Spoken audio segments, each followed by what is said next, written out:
अल्हम्दुलिल्लाह आईनी तरमीम आ चुकी है, असीम मिठाई भी खा चुकी है, नाफिज हो चुकी है। मंसूर अली शाह साहब ने जो उन पर इल्ज़ामात लगाए हैं वो ठीक है या काजी फायज़ ईसा साहब का किरदार ठीक रहा? काजी जैसा चीफ जस्टिस मेरा ख्याल है अभी तक हमारी तारीख में नहीं आया। चोई साहब की सारी गुफ्तगू के ऊपर ना अदलिया के किरदार के ऊपर मुझे लतीफ़ा आ रहा है ज़हन में, लेकिन वो मैं ब्रेक नहीं सुनूँ। प्रोपागेट ये किया जा रहा है, एक तो बेंच की तरफ से आ गया ना मंसूर अली शाह साहब की तरफ से कि आप जजों के साथ खड़े नहीं हुए, आप सुप्रीम कोर्ट के साथ खड़े नहीं हुए, आपने अदालती फैसलों की तौकीर नहीं, आपने उनको लिफ्ट नहीं करवाई, आपने जो मुदाखलत का रास्ता जो है वो खोला है, आपने साजबाज की है सियासतदानों के साथ। हाँ, हम तो हम वतन के तौर पर जानते हैं, बरादरी हम जानते नहीं हैं। चौधरी साहब आप रखिए, मैं भी यकीन रखता हूँ कि नहीं रखता। बात तो जालत तक जाएगी। बिस्मिल्लाहिर्रहमानिर्रहीम। बैठक में आपको खुशामदीद। और पिछली बैठक में जब हम थे, पिछली बैठक तक तो आईनी तरमीम नहीं आई थी। अल्हम्दुलिल्लाह आईनी तरमीम आ चुकी है, असी मिठाई भी खा चुकी है, आईनी तरमीम की खुशी में नाफिज हो चुकी है। और उस आईनी तरमीम की रोशनी में नए चीफ जस्टिस का तकर्रर भी हो चुका है। कल वो हल्फ उठाएंगे और आज काजी फायज़ ईसा साहब की रुखसती वाला फुल कोर्ट रेफरेंस भी हो गया। उसमें 6 जजों ने शिरकत नहीं की। मंसूर अली शाह साहब ने एक ख़त भी लिख दिया। इसके अलावा जो है वो मतलब बुशरा बीबी साहिबा की रिहाई हो चुकी है, अलीमा ख़ान साहिबा की रिहाई हो जाएगी। मेरा ख्याल है जब तक आप तक ये बात हमारी गुफ्तगू पहुँचेगी तो हो जाएगी। वो क्या सीन पार्ट है, कहीं पर कोई डील हुई है, कोई मामला जो हैं वो आगे बढ़ रहे हैं, पाकिस्तान तहरीक इंसाफ को कोई छूट मिलने जा रही है या कोई और मामला है। इसके अलावा मौलाना फजलुर रहमान साहब जो हैं वो कह रहे हैं कि जी के नए इंतखाबात करवाएं, और अगर कोई मज़ीद आईनी तरमीम आई तो हम जो है उसका सद्देबाब करेंगे, रास्ता रोकेंगे। तो सही चोई साहब से आगाज़ कर लें। सही चोई साहब ये बताएं कि काजी फायज़ ईसा साहब, तारीख़ तो उनको जैसे याद करेगी, वो तो मुस्तकबिल में फ़ैसला होगा, उनका ज़िक्र कैसा होगा। हम आज की तारीख़ तक देखते हैं कि मंसूर अली शाह साहब ने जो उन पर इल्ज़ामात लगाए हैं वो ठीक है या काजी फायज़ ईसा साहब का किरदार ठीक रहा आपके ख्याल में? ये देखिए, मैं काजी फायज़ ईसा साहब जब से सुप्रीम कोर्ट में आए हैं और जब वो चीफ जस्टिस थे बलूचिस्तान हाई कोर्ट के, उस वक्त से अगर उनके फैसले देखे जाएं तो वो अपनी जगह पे कायम है आइन और कानून की बालादस्ती के लिए, जमहूरियत के लिए, और फिर इवन ये कि वो पार्लियामेंट की सुप्रीमेसी को भी मानते हैं, उनकी कानून साजी और आइन साजी के इख्तियार को भी काजी साहब जो हैं वो मानते हैं। मुख्तलिफ जजमेंट्स देख लें। और दूसरी जो बात यह है कि आपने कहा कि मंसूर अली शाह साहब, वैसे तारीख अभी तो ये थोड़ी सी धूल उड़ा रहे हैं ना कुछ, वो कहते हैं ना कि धूल में टट्टू उड़ाई फिर रहे हैं और टट्टू ही धूल उड़ा रहे हैं। जब ये धूल बैठेगी तो आप देखेंगे कि काजी जैसा चीफ जस्टिस मेरा ख्याल है अभी तक हमारी तारीख में नहीं आया। कुछ लोगों की मिसालें दी जाती हैं, काजी साहब की या फिर कुछ लोग भगवान दास साहब की मिसाल भी देते हैं, कायम चीफ जस्टिस थे। कार्निल साहब के दौर में ऐसा नहीं था, हालात ऐसे नहीं थे। उनका ये था कि ये जो हमारे आइन में एक शिक शामिल है कि कोई भी कानून जो है, आर्टिकल शामिल है कि कोई भी कानून इस्लाम की तालीमात के मुनाफी नहीं बन सकता। ये सबसे पहले 1973 के आइन से भी पहले कार्निल साहब ने जजमेंट दी थी। ये उनकी जजमेंट दी हुई है जो हमारे अब आइन का हिस्सा है। बड़े आदमी थे, सारे वकला उनका एहतराम करते हैं, हमूद रहमान साहब का एहतराम करते हैं। अब मेरा ख्याल है कि उस लेवल का एहतराम, बल्कि मेरा ख्याल है कुछ मामलात में जो उससे बढ़ के सही, क्योंकि हालात ज़रा कुछ इस किस्म के थे, बड़े क्रिटिकल हालात में इन्होंने जिस तरीके से अपना किरदार निभाया है एक चीफ जस्टिस का। और जो मंसूर अली शाह साहब ने खत लिखा है वो मेरा ख्याल है जो बातें हो रही हैं सियासतदान भी कर रहे हैं, बिलावल साहब ने भी की है, बहुत सारे लोगों ने की है। ये जो सुन्नी इत्तेहाद कौंसिल की दरख्वास्त पे PTI को मखसूस नशिस्तें देने का फैसला आया है, तो बातें हो रही हैं, साफ़ी भी कर रहे हैं, वकला भी कर रहे हैं कि जनाब ये इसके पीछे कुछ तफजात थे सैयद मंसूर अली शाह साहब के भी, क्योंकि वो 3 साल एक्सटेंशन वाला जो चीफ जस्टिस का मामला था वो उनके साथ डिस्कस हो चुका था। काजी साहब की मौजूदगी में जो हमारे वज़ीर कानून हैं वो इस बात पे उनके साथ जो उनकी इल्म में ला चुके थे कुछ ऐसी तरमीम कर रहे हैं। और फिर जो काजी साहब ने खत लिखा है, सॉरी आखिरी फैसला दिया है, उसमें उन्होंने ये जिक्र किया है इस बात का, मखसूस रिश्तों वाले केस का जो फैसला दिया, इख्तिलाफी नोट दिया है कि जनाब ये पहले इनके इल्म में था ये बात, यानी दूसरे लफ्ज़ों में जो हम लोग बात कर रहे हैं कि जनाब ये सोचे समझी प्लानिंग के तहत ये फैसला दिया गया जो 8 जजों ने दिया। अब जो जस्टिस सैयद मंसूर अली शाह साहब ने ख़त लिखा है रजिस्ट्रार के नाम के, जनाब मैं इस फुल कोर्ट रेफरेंस में शामिल नहीं हो रहा, मैं तो साकब निसार के रेफरेंस में भी शामिल नहीं हुआ था क्योंकि वो आइन से आगे बढ़ के कुछ किया था। तो ये मंसूर अली शाह साहब ने ये एक फ़ैसला दिया था, ये काजी साहब, मंसूर अली शाह साहब और साकब निसार साहब, इनका पेशावर रजिस्ट्री में एक बेंच था सू मोटो का, कोई हेल्थ के मुतल का मामला था। तो वहाँ काजी साहब ने ये सवाल किया लॉ ऑफिसर से और उनसे पूछा कि जनाब ये जो आप 184 सब आर्टिकल 3 के तहत सू मोटो है, क्या ये इख्तियार है भी या नहीं? तो साकब साहब ने फौरी तौर पे कहा, उन्होंने एडजन कर दिया और अंदर गए। अंदर जाके उन्होंने एक, हाँ जी मैं वही बता रहा हूँ, दोबारा बेंच बनाया उन्होंने। ये बात लंबी हो जाती है ना, फिर उन्होंने बेंच दोबारा बनाया और काजी साहब ने उस पर एक नोट दिया कि ये आपका इख्तियार नहीं था। तो मंसूर अली शाह साहब ने उस वक्त एक काजी साहब के साथ जो है उन्होंने एग्री किया, लेकिन फ़ैसला इंतज़ार करते रहे उनकी रिटायरमेंट का। उनकी रिटायरमेंट से चंद दिन पहले, हफ्ता पहले उन्होंने ये फ़ैसला दिया काजी साहब के साथ एग्री करने वाला जो था। और फिर मे भी कि उस फैसले की वजह से या कोई और वजह हुई हो, साकब निसार साहब के साथ उनके इख्तिलाफात पैदा हो गए। अब जो कादी साहब वाला जो खत लिखा उन्होंने कि जनाब मैं कि उस वक्त भी नहीं मैं आया था, अब भी मैं नहीं आ रहा, इसलिए कि जो जाने वाला होता है इसका मतलब ये होता है फुल कोर्ट रेफरेंस कि उसकी तारीफ़ व तसीफ़ की जाए, खूबियाँ बयान की जाए। और ये काजी साहब के बारे में उन्होंने लिखा है कि जनाब ये तो शुतुरमुर्ग की तरह रेत में ना वो गर्दन घुसा के बैठ रहे और जनाब देखें अदलिया के लिए खड़े नहीं हुए, ये बात उन्होंने की है, अदलिया की आज़ादी के लिए नहीं खड़े हुए।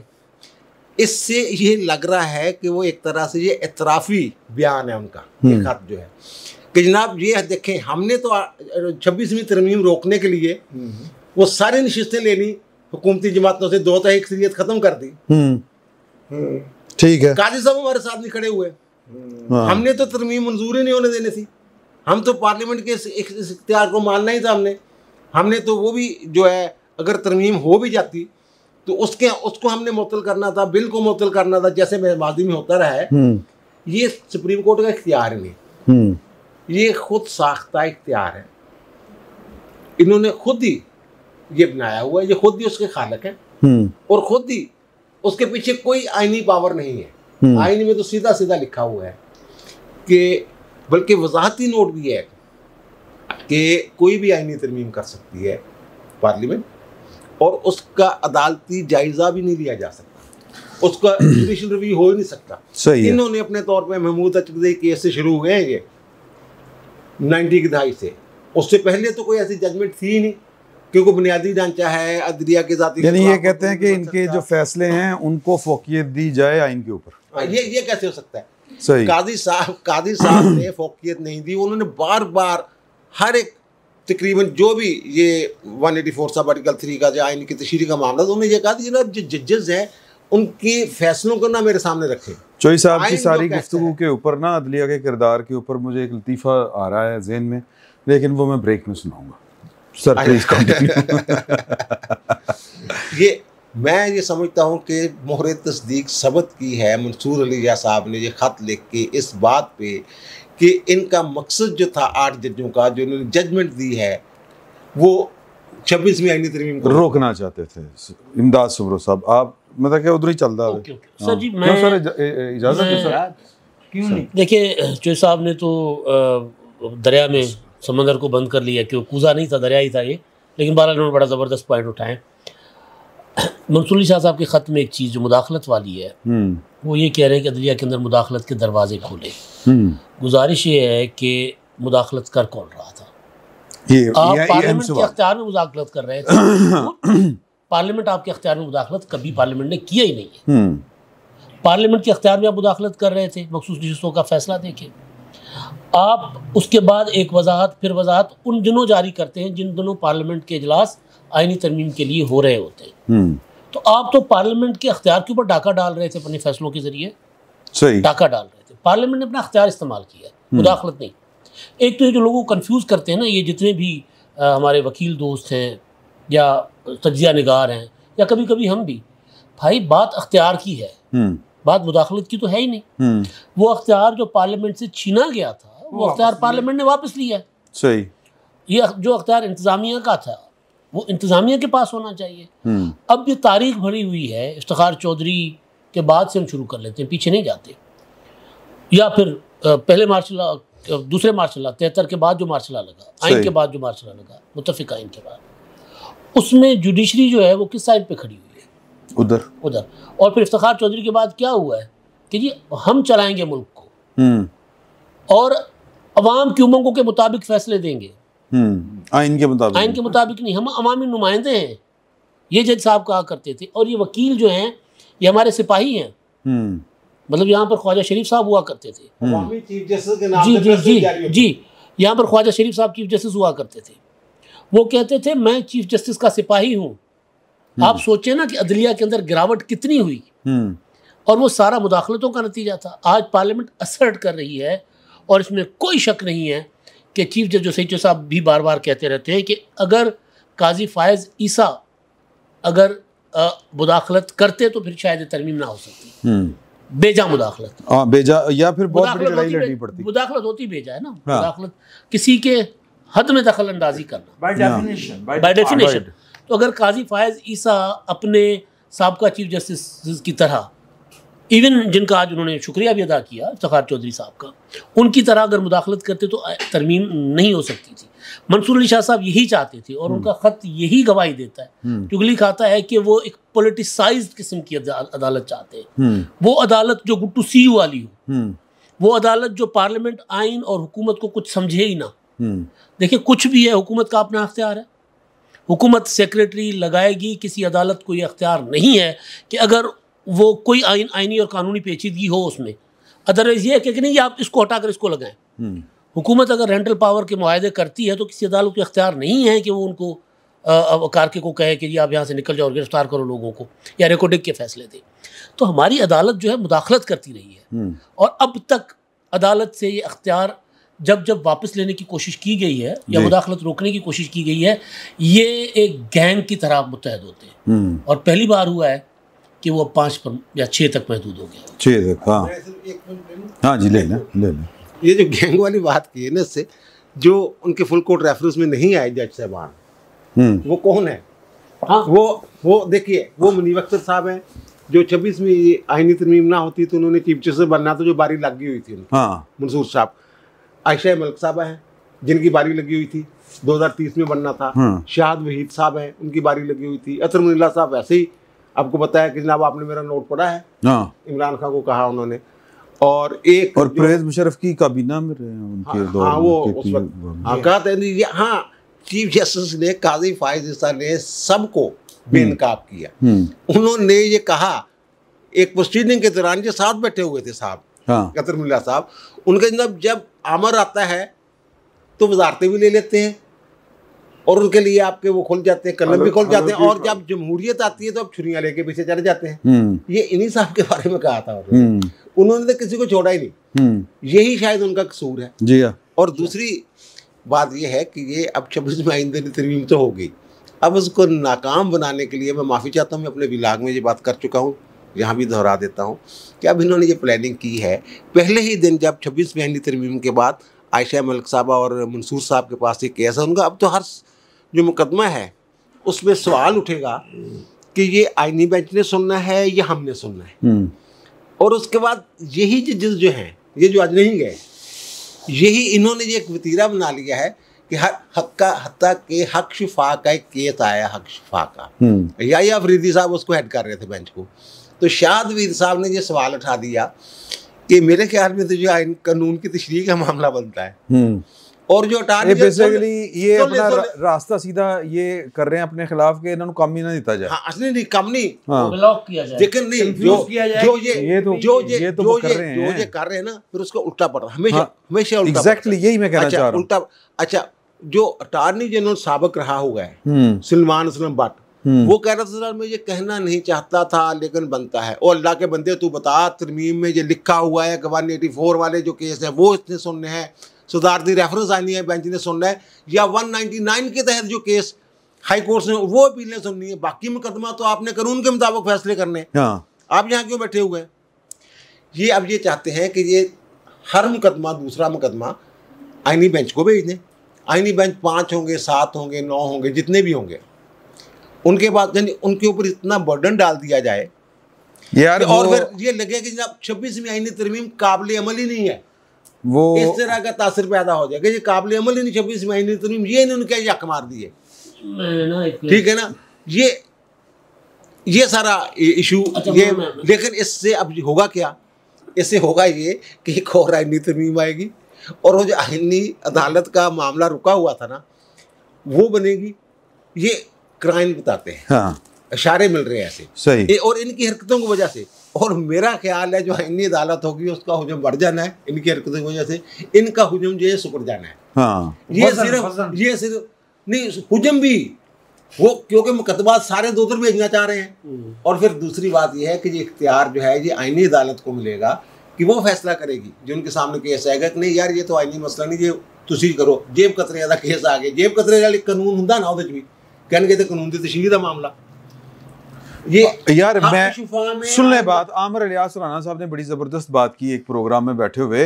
उन्होंने कहा कि जी कि पहले कहते थे जी 160 केस हैं कि 200 केस हैं आईनी, उनके लिए एक बेंच अलहदा बनाए, अदालत अलहदा बुलाएं, तो अदालत अलहदा बनाएं। तो अब जनाब कहते हैं हर दूसरा केस जो है वो आईनी अदालत में जाएगा, आईनी बेंच में जाएगा। मैं माजरत 2-3 रजी साहब दे हाथ तुसी डाका मार रहे हो और नींद आनी शुरू होगी, होश आ जाएगा। हाँ सर जी, मैं ना जो जजेस का जो मंसूर अली शाह साहब के साथ जितने भी जज हैं, मंसूर अली शाह साहब अपने फैसले की वजह से अपने आप को मुतनाज़ा बना गए। मुनीब अख्तर साहब वो सुपरसीड करके आए थे अकरबा परवरी की पैदावार। हाँ, घेबा साहब ये भी अपनी अकरबा परवरी की बाकी भी पैदावार है। घेबा साहब जो शहजाद वो इंसाफ के रास्ते में रुकावट, एक्सीडेंट। ठीक है, कितनी देर रहे चीफ जस्टिस हाई कोर्ट के? अतनुल्लाह साहब हाई कोर्ट के चीफ जस्टिस के तौर पे काम ही नहीं सही। अब इनमें से कौन सा जज है जो खुद आइन और कानून के मुताबिक ऊपर है? कौन सा जज? बिल्कुल सही सर, की कहते हो? मेरी तो सारी बातें कर दी हैं मेरे भाइयों ने। अच्छा, ठीक है, तुझे नहीं करो ना। मैं तो कोशिश करता रहता हूँ कि आपको भा जाऊँ किसी तरीके से, कि ऐसे हो जाऊं कि आपको पसंद आ जाए। नहीं वो आप दरमियान में आ जाते हैं, आप रेस्ट मोड से बाहर हाँ, मैं रेस्ट मोड से बाहर ही होता हूं, दरमियान दे विच आए। मैं अर्ज करना चाह रहा हूँ, मेरे दोनों भाइयों ने बड़ी जबरदस्त गुफ्तगू की है। अच्छा, मेरे पास कोई खबर नहीं है, दोनों भाइयों ने बहुत जबरदस्त बातें की हैं। मुझे तो इस बात की खुशी है कि आपने भी हाई कोर्ट रिपोर्टिंग की है, मैंने को 3-4 साल आपसे पहले शुरू कर ली थी, कि हमने काजी फायज ईसा को अदालत करते हुए देखा है। और मेरा मतलब है कि अगर हम काजी फायज ईसा साहब को ना देखते तो हमारे जहन में तो इरशाद हसन खान होता, नसीम हसन शाह होता, साकिब निसार होता, गुलजार होता। ठीक है जी, इस तरह के वारदातियाँ होते हैं ना हमारी नज़र के अंदर जज के नाम के ऊपर। काजी साहब टेक्स्ट बुक जज थे। जो एक जज का रवैया कानून, आइन, रवायात के अंदर लिखा हुआ है, उनका वो रवैया था। और ये रवैया जो है कुछ वारदातियों की उसके ऊपर बहुत बड़ा जद पड़ती थी। यार एक काम इन्हें खराब किया मीडिया ना साडा, वो टिकर चलते ने, फिर फटा इंज करके चलता है, और फिर जेड़ा शाहरुख खान वांगू इंज करके आंदा तस्वीर। हां जो आएगा तो समाज शुरू होगा। उन्हें भी जज ने बड़े दिमाग खराब किया। इन्होंने जो है इन्होंने लाइव रिकॉर्ड उसकी जो ब्रॉडकास्ट करना शुरू किया, तो उससे बहुत सारे वकला भी बहुत बड़े बड़े नाम बने हुए थे, लार्जर देन लाइफ जी, ठीक है ना। और वो नाम जो थे वो बेनकाब हुए कि वो जब डाइस पे खड़े होते हैं जज के सामने पोडियम के ऊपर, तो वो क्या किस तरह की आर्गूमेंट देते हैं या किस तरह के केसेस लड़ते हैं, ये जो करोड़ करोड़ और 10-10 करोड़ और 60-60 करोड़ फीस लेते हैं, ये अंदर जाके करते क्या है, ठीक है। लेकिन देखिए बात ये है कि दूसरे फरीक का जोर जो है वो टूटा नहीं है। जो चौधरी साहब ने बात कही है मैं उसको थोड़ा सा आगे बढ़ाना चाह रहा हूँ। 10 हों या 5 हों या 6 हों अपनी जगह पे मौजूद तो हैं, गंद तो साफ नहीं हुआ, शदीद तकलीफ में है और फ्यूचर डार्क हो गया और गंद भी साफ नहीं हुआ, ठीक है ना, मतलब गंद तो वहीं का वहीं है।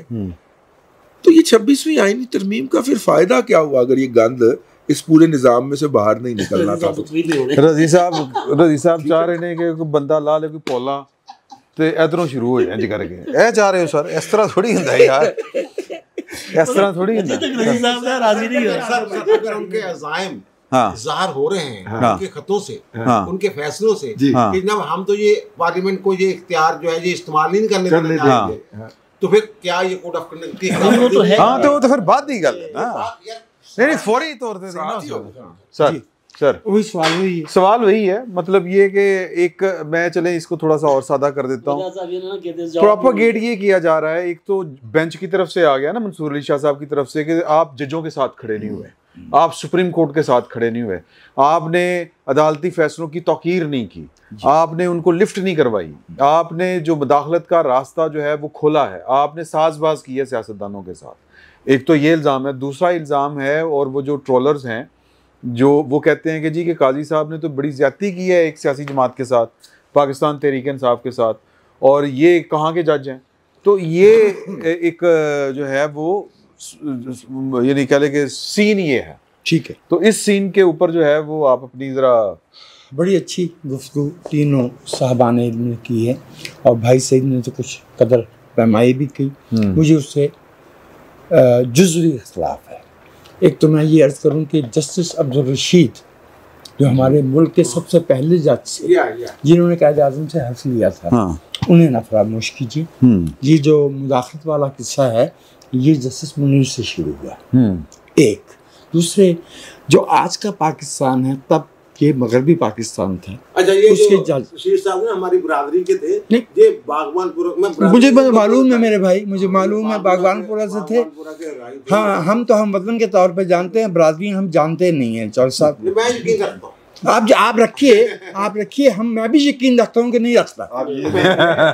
फिर यार बात तो चावल तक जाएगी। नहीं आप ये देख लें कि अच्छा भाई वो जलंधर के राइयों को पूरा राई मानते हैं। आप ये छोड़ देना, मैं इस बहस को जो है उसको नहीं जाना। हाँ नहीं जाना भी नहीं चाहिए। मैं बात कर रहा हूँ,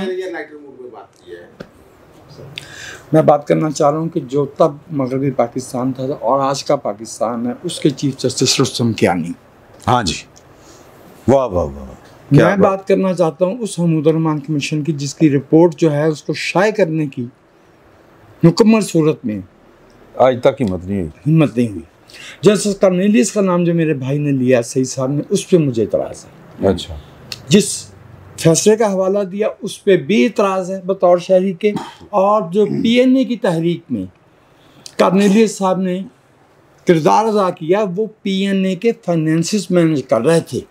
और PNA की तहरीक और उनकी बेगम और वो सब, ये सब तारीख का हिस्सा है। सो मैं कर्नेलियस साहब को सिर्फ नहीं लाऊंगा, मैं गिनवाऊंगा दुर्रा पटेल, मैं गिनवाऊंगा फखरुद्दीन इब्राहिम, मैं गिनवाऊंगा वो याकूब अली खान जिसे ज़ियाउल हक को घर भेजना पड़ा क्योंकि शक था कि वो 6ठा आर्टिकल जो है इन्वोक कर देंगे। हाँ, आर्टिकल मैं इन्वोक करूंगा सईदुज़्ज़मान सीकी साहब को, हल्फ लेने से इनकार किया। जिनके इनकार करने पे इरशाद अली साहब को इस बहस की तरफ जाएंगे नहीं, तो फिर मैं इन सब की वो आपको करतूत बताऊंगा जो आप जैसे मुझे कर्नेलियस साहब के उस पर इतराज़ है, वो सियासी आदमी थे। वो करतूत बताऊंगा कि फिर जो उनका सारा दुर्रा पटेल का मैंने नाम दिया, दुर्रा पटेल साहब वही है ना, जरा मुंह इधर, वही है ना जिन्होंने फिर दोबारा वो जो नजरसानी की दरखास्त थी भुट्टो साहब की उसको मुस्तरद किया था, यही है ना, वही दुर्रा पटेल साहब है ना। और जो आप ज्यादा वक्त ले चुके हुए हैं, दुर्रा पटेल साहब वो थे जिन्होंने मार्च 1981 में, अगर वो सीनियर मोस्ट थे, अगर वो PCO पे हल्फ ले लेते अनवार वक्त साहब तो जाके बैठे रहे थे ना, तो वो पाकिस्तान की तारीख के तवील तरीन चीफ जस्टिस होते। तो मैं जो अर्ज कर रहा हूँ वो ये है कि एक तो ये कि let's be thankful to Qazi Faez Isa. As a nation we should be proud that we can produce a character like him. जज का काम ही हर्फ़े कानून हर्फ़े आइन की पासदारी करता है। इसमें एक चीज़ जो शायद आने वाली नस्लें फरामोश कर जाएं या नज़रअंदाज कर जाएं। सही साहब, मैं इख्लाफ किया है भाई, नाराज़गी नहीं है। 2017 या 2018 में तो काजी फैज ईसा कहीं नहीं थी ना, जब इलेक्शन कमीशन ने तहरीक इंसाफ से कहा कि आप इंतखाब करवा लीजिए अपने इंट्रा इलेक्शन। हाँ जी। उस एक दफ़े दो दफ़े वो मुतमिन नहीं कर पा रहे थे, और जब वो हुकूमत में भी थे, ऐसी है ना सही साहब जी। अब जब ये किस्सा सामने आया है तो क्या उन लोगों ने जो खुद को एफिलिएटेड करार दे रहे थे ऑफ द रेकॉर्ड, चूँकि तहरीक इंसाफ जो है वो तो इलेक्शन का हिस्सा नहीं बन पा रही थी जी, उन्होंने सुन्नी इत्तेहाद काउंसिल में जाने का फैसला किया। अच्छा, अब सुन्नी इत्तेहाद काउंसिल की बतौर सियासी जमायत जो स्टैंडिंग है वो बजाते खुद मुतनाज़ थी जी। ठीक हो गया। बिल्कुल। अब उस किस्से में इन 8 जजेस ने, जैसा कि यहाँ पे सही तौर पे बता दिया गया है कि वज़ीर कानून साहब ने इस पहले से मुत्तले कर दिया था, तो ये किस्से जो है वो अपने चीफ जस्टिस बनने के थे। इसमें एक मैं निशानदही करना चाहूँगा कि सियासी जमात की वफादारी काजी फैज ईसा ने निभाना होती तो वो 2 साल धक्के ना खाते उन्हीं राहदारियों में जहाँ उन्हें फैसले देना था बैठ के बेंच पे, सही, जब उनके खिलाफ रेफरेंस बनाया गया।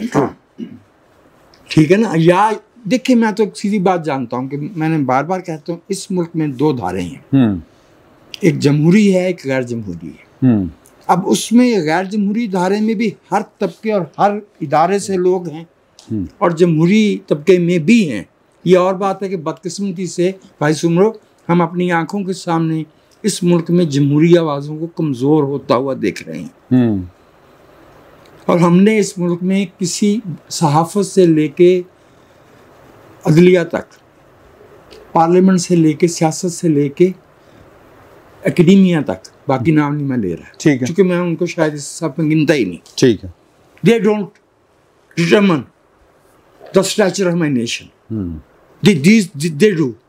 The academia do. The lawyer fraternity does. Journalist does. Right, sir?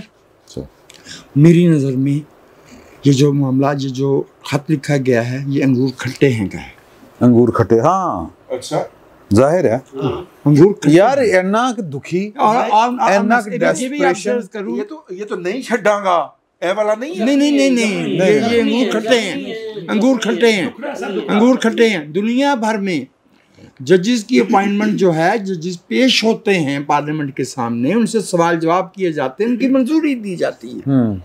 यहाँ पे ये कहा गया कि अदलिया खुद फैसला करेगी।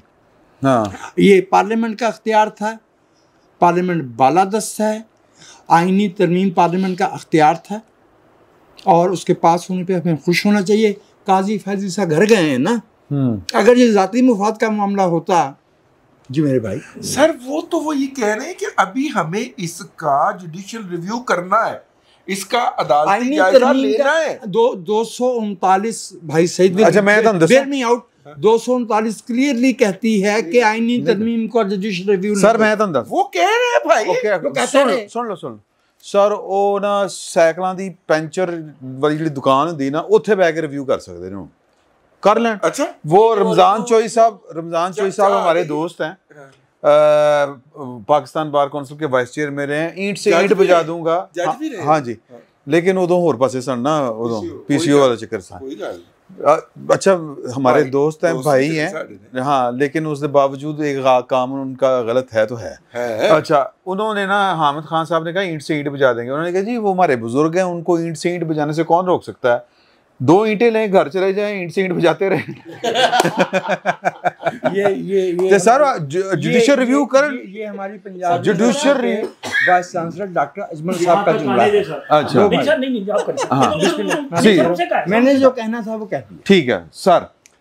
अच्छा, मैं तो ये कहना चाहता हूँ कि ये मंसूर अली शाह साहब का जो ख़त है जिसमें उन्होंने लिखा कि अदलिया की आज़ादी के लिए आपने कुछ नहीं किया, इनसे बिठा के पूछ भी लिया जाए कि आप कौन सी आज़ादी चाहते हैं। हाँ, ये इनसे पूछना ज़रूरी है। हाँ। और रज़ी साहब की एक बात आप नोट कर लें जो उन्होंने कही है कि ये अभी मामला ख़त्म नहीं हुआ, ये 5-6 लोगों का ग्रुप है। अगर ये रिज़ाइन सुपरसीड हो गए हैं, रिज़ाइन भी नहीं कर रहे, तो इट मीन्स जख्मी जरूर होंगे लेकिन आस जरूर कुछ ना कुछ तो करेंगे ना। ये बहुत सारे लोग कॉन्स्पिरेसी की पैदावार, ये कॉन्स्पिरेसीज पे यकीन रखते हैं, ये सोचते हैं कि कल को कोई मामला हमारी तरफ आ सकता है, पलड़ा हमारी तरफ झुक सकता है। इनसे ये पूछना बनता है। काजी फायद ईसा को ट्रिब्यूट मैं तो पेश करता हूँ कि भी आप सारे लोग सारे जजेस का नाम ले रहे थे, मैं एक और इख्तलाफ बीच में डाल के, काजी फायद ईसा जैसा जज कोई आया ही नहीं जिसने पार्लियामेंट को खुद कहा हो, पार्लियामेंट को, कि ये बालादस्त हैं, ये तमाम इदारों की माँ, और वहाँ खड़े होके कहा। कोई जज नहीं उनके साथ जी मैच करता। जस्टिस हमीदुर रहमान साहब की बात की, हमीदुर रहमान कमीशन आया, वो रिपोर्ट आई, वो शाया भी नहीं हो सकी, इस वजह से उन्हें हम कहते हैं कि जी बड़े आला जज थे। उनके बेटे भी मेरा ख्याल है हाई कोर्ट के जज। सर, एक मैं तारीख की दुरुस्तगी के लिए, यही जस्टिस हमीदुर रहमान बाद में ज़ियाउल हक के मुशीर बने और उनको सदारती निज़ाम बनाने के लिए उनके लिए दस्तावेज़ात तैयार करते रहे। ये 1 से 2 साल सियासी मुशीर रहे हैं जनाब मार्शल एडमिनिस्ट्रेटर जनरल ज़ियाउल हक के। तो काजी फायद ईसा के कंपैरिजन में शायद कोई खड़ा नहीं हो सकता। इतने मुश्किल हालात में जब ये एक रिवाज बन गया हो कि पार्लियामेंट को पूछना ही नहीं। इफ्तिखार चौधरी वो चीफ जस्टिस था, उसको पब्लिक ने इज्जत दी। मैं सिर्फ वकला तहरीक का नाम नहीं लेता, पब्लिक उसके पीछे थी, तमाम पॉलिटिकल पार्टीज उसके पीछे थी, इस वजह से वो चीफ जस्टिस दोबारा बना। भी कुछ पीछे थे जी, बाकी भी। अच्छा, धोखे में आए ना लोग, लेकिन एम्बिशियस होने की आप लेवल देख लें। मैं जो बात बताने लगा हूँ, ये शख्स नेशनल गवर्नमेंट का सरबराह बनना चाहता था, इफ्तिखार चौधरी जी। और वो जो 2014 से पहले 2013 रियासत नहीं सियासत नहीं रियासत बचाओ तारुल कादरी लेके आया था इस्लामाबाद, ना सिर्फ 2013 इलेक्शन होने वाले थे, इलेक्शन से कोई 1-1.5 महीना पहले में लांग मार्च लेके गया ना। ये नारा जो है ये रिक्शाओं के पीछे जुलाई 2011 में लग गया। एग्जैक्टली, ठीक है। लेकिन उस वक्त अमली तौर पर उसे लाया गया, और वो कियानी साहब थे कि वो इलेक्शन नहीं करवाना चाहते थे, और उस वक्त पीटीआई ने शामिल होना था इस्लामाबाद में, उस वक्त भी शामिल होना था, ऑन बोर्ड थी। एमक्यूएम ने कराची बंद करना था, वो भी ऑन बोर्ड थी। लेकिन उस वक्त मामला ये हुआ कि जावेद हाशमी साहब ने कहा कि इमरान खान तुम तो वज़ीर आज़म बनने वाले हो, इलेक्शन ना हुआ तो तुम तो रह जाओगे, ये लोग तो फ़ायदा उठा जाएंगे। पीटीआई एंड टाइम पर बैकआउट कर गई, और पीटीआई की वजह से एमक्यूएम भी बैकआउट कर गई, और एमक्यूएम ने 2014 में भी बैकआउट किया, और उसकी सज़ा फिर अल्ताफ़ हुसैन ने उठाई भी है। नेशनल गवर्नमेंट का एक शख्स होता था जो गुजरांवाला में लगा होता था, नेशनल गवर्नमेंट का आइडिया लेकर कियानी साहब दर गए हैं कंसेंसस पैदा करने के लिए, और इनको बताया गया कि हम आपको सरबराह बनाएंगे, और ये तैयार हो गए। और फिर उनके कोर कमांडर्स ने कहा कि सर इनकी तो करप्शन तक के किस्से सामने आ गए हैं, आप किस शख्स को नेशनल गवर्नमेंट का सरबराह बनाना चाहते हैं? नहीं कहा कि नेशनल गवर्नमेंट का आइन में जिक्र कहा। हाँ जी, ये किसी ने नहीं कहा। और फिर उन्होंने आकर ताहिरुल कादरी को, जब ये उनको कन्वे किया गया कि आप कोई और नाम बता दें, हम आपको नहीं बना सकते, तो फिर ताहिरुल कादरी को अदालत में बुलाकर जिस तरह वो जलील ख्वार किया गया और उसकी हवा निकाली गई, ये भी एक किस्सा है। इस तरह के आपके चीफ जस्टिस रहे हैं, उनका मैं कहता हूँ उनका कंपैरिजन करना ही तौहीन है। काजी फायद ईसा, जी मैं आपसे इख्तलाफ नहीं कर रहा, मैं इनफैक्ट इत्तेफाक कर रहा हूँ, मैं कुछ ऐड किया है। बाकी ये बात कि काजी फायद ईसा साहब, ये आपको आहिस्ता आहिस्ता पता चलता जाएगा। ये तो रिवाज बन गया था। मेरे सियासतदानों की कमज़ोरी देख लें जी। 18वीं तरमीम में आया कि जी फलां तरमीम ना की जाए, हम उड़ा देंगे। नैब की तरमीम ही वो जो तरमीम थी, हम उड़ा देंगे। सियासतदान क्या करते रहे? वो शाहिद खान अब्बासी साहब अब कहते फिरते हैं जी मुझे मैसेज मिला था इसलिए हमने नहीं किया। भैया आप किस चीज़ के वजीर आज़म थे? आप पार्लियामेंट थी, आप उस वक्त पब्लिक में ले आते कि हमें ये थ्रेट पहुंचाई गई है। ये कमज़ोरियां दोनों तरफ थी। सियासतदान जो हैं वो कंप्रोमाइज़ करते रहे हैं। अब भी हो सकता है आने वाले वक्त में फिर कोई खड़ा हो जाए कि नहीं जी ये तरमीम तो हम नहीं होने देंगे, ये तरमीम तो आइन के खिलाफ है। यही सहारा लिया जाता है ना कि अदलिया आज़ाद है। अदलिया मादर बिदर आज़ाद नहीं है सर, पार्लियामेंट के नीचे है, पार्लियामेंट फैसला करेगी।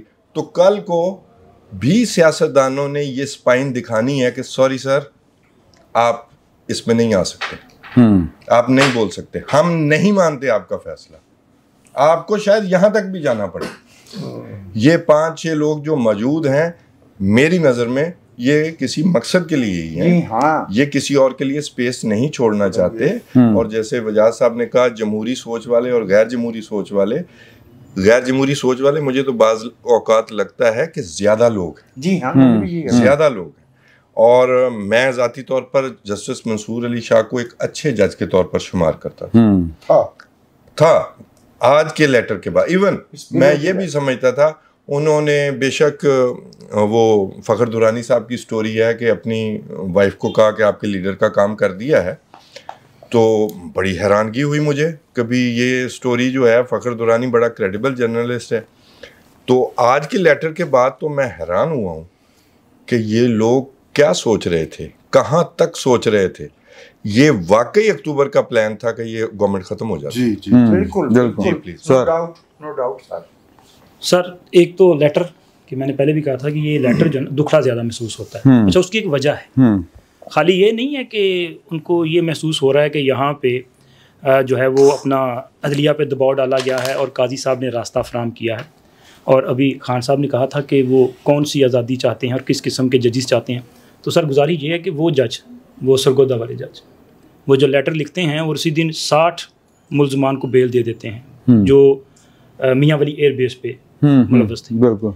और वो जज जो इस्लामाबाद हाई कोर्ट में बैठे हैं और वो एक हाउसिंग डिपार्टमेंट के सेक्रेटरी को अपने चैम्बर में बुला के कहते हैं कि फ़लाँ लग्जरी घर जो है वो मुझे और मेरे ब्रदर जज को अलॉट कर दें तो ठीक है, वरना फिर आपको यहाँ पे घसीटा जाएगा। और कराची में असेंबली के एनपीसी वाली जगह को उसको जुडिशल कॉम्प्लेक्स बनाया जाए। गुलजार साहब और सर वो जज, एक वो जज थे ना क्या, अजमत सईद साहब, जिन्होंने कहा था कि वज़ीर आज़म को बताएं अडियाला में बड़े जगह पड़ी हुई है। उन्होंने अपनी बहन को एज़िफ के अडियाला जेल जो है वो कानून के ताबे नहीं है, उनकी कोई ज़ाती। वजाद साहब जो नस्ला टावर वाला इशू है ना, नस्ला टावर वाला, नस्ला टावर के एन पीछे जज साहब की बहन का घर है। माशाल्लाह। लोकेशन रुख खराब हो गया। गुलजार साहब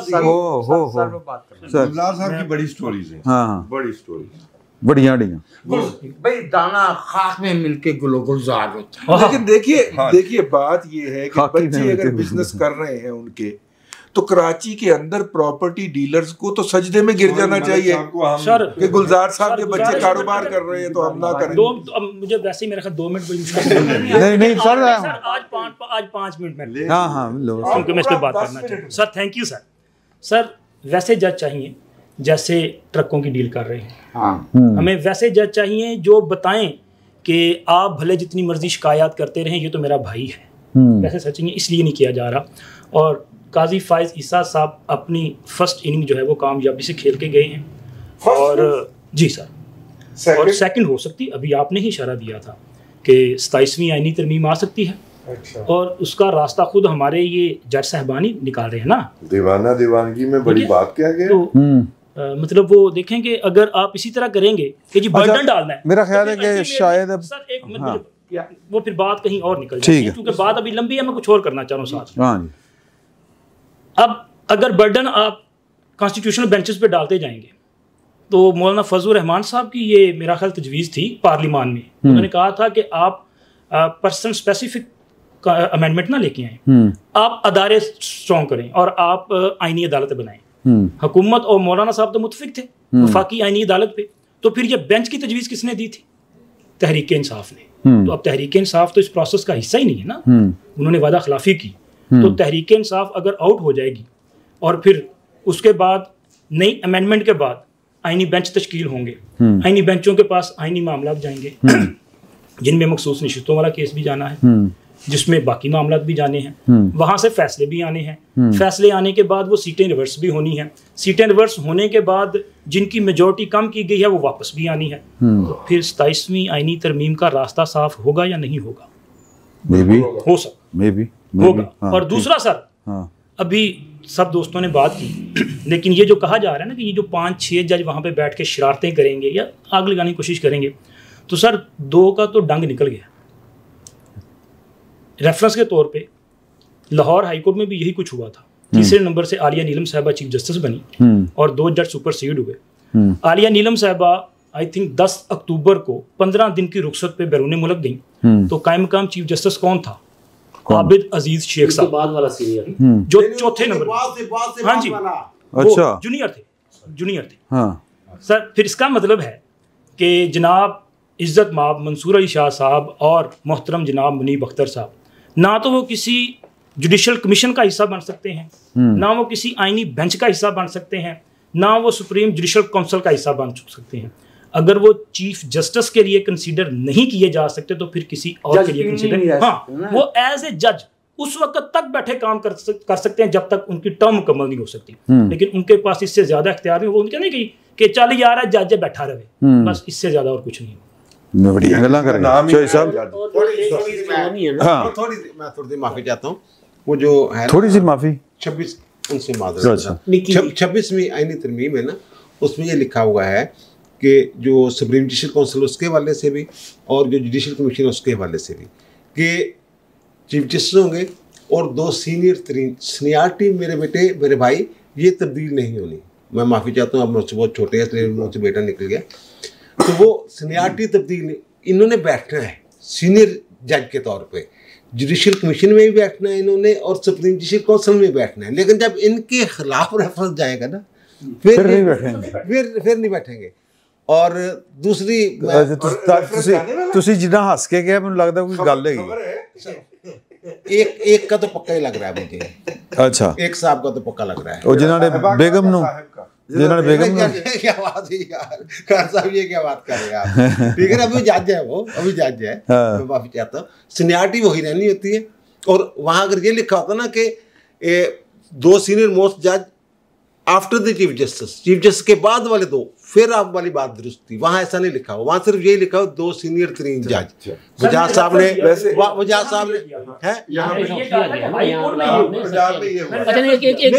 देखिए पिछली दफा कमीशन और सुप्रीम काउंसिल की बात करूँ, दूसरी बात नहीं मैं कर। देखिए पिछली दफा नीचे फीडबैक आया हुआ था, उन्होंने कहा था कि आप सईद चौधरी साहब के लिए एक बैठक अलग रख लिया करें, बाकियों को भी मौका दिया करें। उन्हें क्या सी चॉइस है फीडबैक वैसे मैंने फोन आते ने बाहरों रजी साहब वास्ते मुख्तलिफ पैगामात होंदे ने, हुन मैं की बयान मैं कुछ एक मुख्तसरन वो जो मलिक साहब ने बात की ना 27वीं तरमीम मखसूस नशिस्तें, मखसूस नशिस्तें जब वापस होगी ना तो सिर्फ कौमी असेंबली में 2/3 बहाल नहीं होगी, सेनेट में भी बन जाएगी। केपी का इलेक्शन होना है अभी। ठीक है, एक बात जो लोग ये फीडबैक देते हैं किसी दोस्त की तौहीन मकसद नहीं है, उन्हें ये बता दिया जाए कि हम सईद चौधरी साहब को इसलिए इतना वक्त देते हैं कि हम उनसे इक्तिसाब इल्म कर रहे होते हैं। जी नहीं, हम सईद चौधरी साहब को अदालती मामलात में अपने से बेहतर समझते हैं। यही मैंने और हम इसका बरमला इजहार करते हैं,